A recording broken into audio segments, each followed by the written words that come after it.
Rubio gave you advice on having water nearby, and I guess the next filibuster you have advice on footwear? Well, yeah, but I didn't take his advice because you know what? You don't want too much water because the water eventually has to go somewhere and that you can't leave the floor. You can't sit down and you're not allowed to go anywhere. So I actually was very minimal on my water intake. What made you decide to end when you did?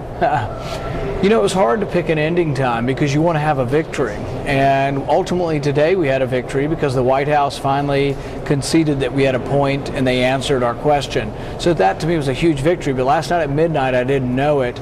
We went to midnight because we went into the next day, would have pushed the voting till Saturday. And as you know, you have a little leverage if people have to work on the weekend.